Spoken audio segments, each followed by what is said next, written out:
हाय दोस्तों, तो आपका स्वागत है MSS classes bye Kishan sir में। तो आज आप लोग पढ़ने वाले हैं अम्ल, क्षारक एवं लवण। यह देखिए कक्षा 10 के लिए वेरी मोस्ट इम्पॉर्टेंट टॉपिक है।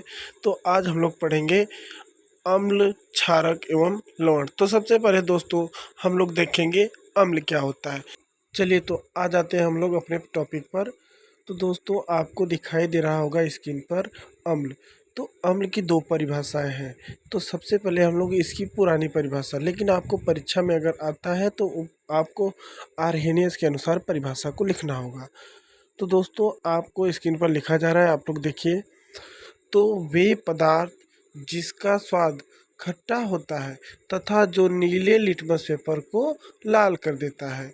वे पदार्थ जिसका स्वाद खट्टा होता है तथा जो नीले लिटमस पेपर को लाल कर देता है, वे क्या कहते हैं?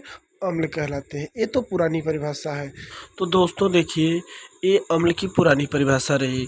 तो यह जो अम्ल की परिभाषा है यह उसके गुणों के आधार पे है, तो यह परिभाषा नहीं मानी जाती है। तो इसके लिए आर्हेनियस ने अपना परिभाषा दिया। तो आर्हेनियस ने बताया है, तो वो परिभाषा हम अभी आगे जस्ट पढ़ेंगे। तो सबसे पहले आप जान जाइए कि ये परिभाषा आपको परीक्षा में नहीं लिखना है। अगर परीक्षा में अम्ल की परिभाषा आता है तो आपको आर्हेनियस के अनुसार ही लिखना। चलिए तो दोस्तों अब हम लोग आगे बढ़ते हैं आर्हेनियस के अनुसार अम्ल की परिभाषा। तो देखिए दोस्तों, अम्ल क्या होता है। आर्हेनियस ने बताया कि वे पदार्थ जो जलीय विलयन में वे पदार्थ जो जलीय विलयन में हाइड्रोजन प्लस आयन देते हैं उसे हम अम्ल कहते हैं। आर्हेनियस ने बताया कि वे पदार्थ जो जलीय विलयन में आयनित होकर या फिर वियोजित होकर हाइड्रोजन प्लस आयन देते हैं उसे अम्ल कहते हैं। तो दोस्तों आपने अम्ल की परिभाषा देखी कि वे पदार्थ जो जलीय विलयन में आयनित होकर या वियोजित होकर घुलकर हाइड्रोजन प्लस आयन देते हैं उसे हम क्या कहते हैं? अम्ल। यहाँ पर आयनित होने का मतलब है कि वह घुल जाते हैं, उसमें मिल जाते हैं, यानी कि Na अगर जैसे HCl है तो वह हाइड्रोजन प्लस आयन देता है और Cl माइनस आयन देता है और वह पूरी तरह से उसमें घुल जाता है। तो आपको परिभाषा आ गई होगी, हमको जहाँ तक उम्मीद है।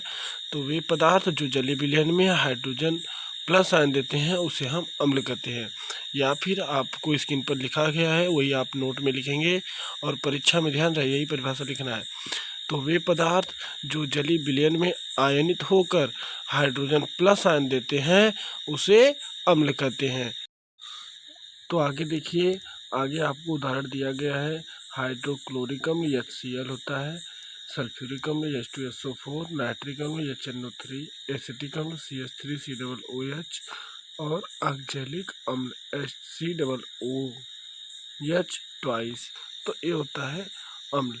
तो आपको यहाँ पर 5 अम्लों के नाम दिए गए हैं और उनका सूत्र भी लिखा गया है।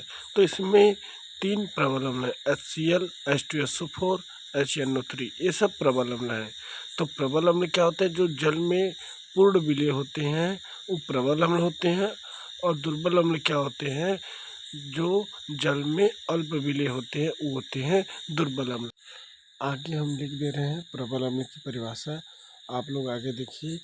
तो देखिए प्रबल अम्ल क्या होता है। तो हमने बताया जैसा कि वे अम्ल जो जल में पूर्ण रूप विलय होते हैं उसे हम कहते हैं प्रबल अम्ल। तो आपको दिखाई दे रहा होगा स्क्रीन पे प्रबल अम्ल। तो वे अम्ल जो जल में पूर्ण रूप से विलय होते हैं उसे प्रबल अम्ल कहते हैं।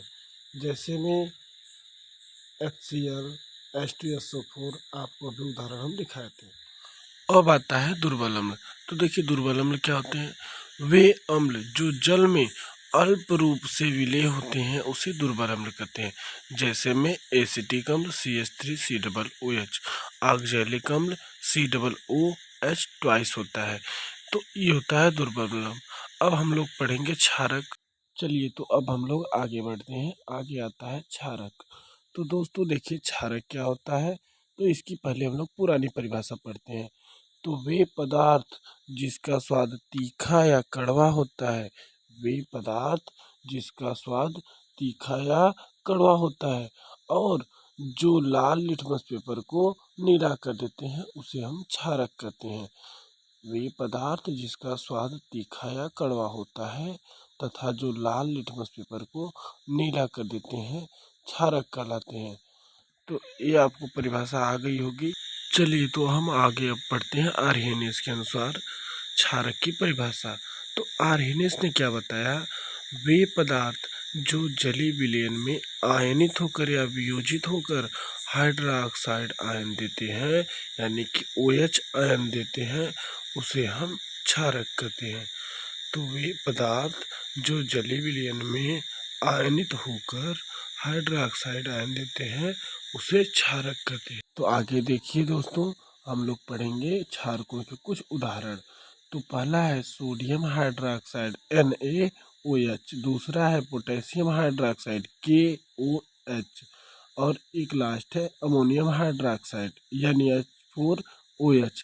तो देखिए इसके आधार पे क्षारक भी जो दो प्रकार के होते हैं, एक होता है प्रबल क्षारक और एक होता है दुर्बल क्षारक। तो आगे हम लोग पढ़ेंगे क्षारक यानी कि प्रबल क्षारक और दुर्बल क्षारक की परिभाषा। तो वे क्षारक जो जल में पूर्ण रूप से विलय होते हैं उसे प्रबल क्षारक कहते हैं। वे क्षारक जो जल में पूर्ण रूप से विलय होते हैं उसे प्रबल क्षारक कहते हैं।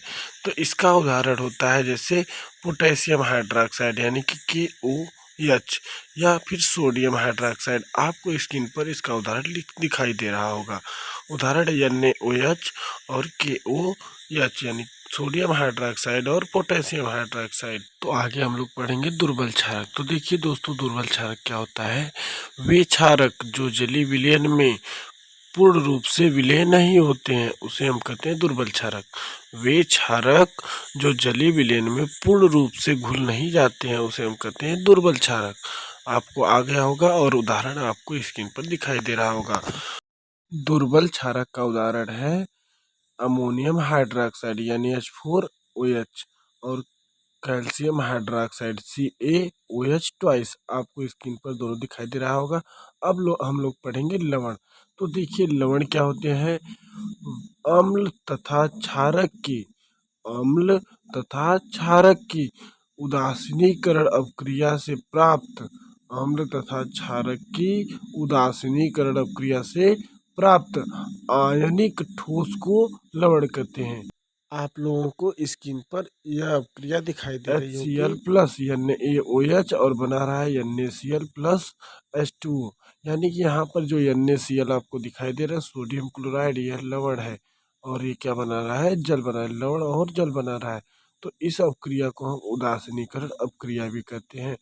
तो दोस्तों आज हम लोगों ने पढ़ा अम्ल, क्षारक एवं लवण।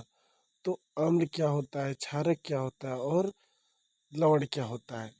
हमने इस वीडियो में जो कुछ भी पढ़ाया है आप यह अपने नोट्स पर लिख सकते हैं और हमारे चैनल को सब्सक्राइब और शेयर करिए ताकि मैं और भी अच्छा वीडियो बना सकूं। बेस्ट वीडियो पाने के लिए चैनल को सब्सक्राइब